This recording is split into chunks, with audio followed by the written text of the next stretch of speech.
आजकल हर घर में बच्चे बड़े एक मर्ज में शिकार होते हैं। अचानक रात को या दिन को वो कहते हैं कि जी हमारे कान में दर्द हो रहा है। तो अक्सर लोग कमर्स में पूछते हैं कि हम इसका क्या इलाज करें। तो उसके लिए सबसे पहले तो ये कि बच्चों को कानों में ये सलाई वगैरह या कोई तीली वगैरह ना मारने दे। किसी अच्छी रुई वाली चीज़ से उसका कान खुद साफ करें।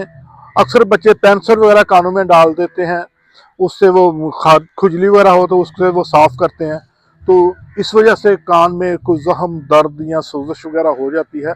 तो उसके लिए आपने करना क्या है कि आपने 8 पाव सरसों का तेल लेना है, उसमें 10 ग्राम मेथी और 2 लहसुन के जवे डाल दें। इसको हल्का सा ब्राउन करें, चूल्हे पर रख के और भून के तेल को किसी ड्रापर में डाल लें। जब भी दर्द हो तो ये 2 कतरे आप कान में डालें और ऊपर रुई लगा दें।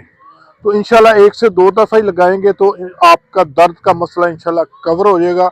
अगर हल्की फुल्की इन्फेक्शन या सोजिश हुई तो वो भी ठीक हो जाएगी। प्रोफेसर हकीम मियां मोहम्मद खलील, लाहौर।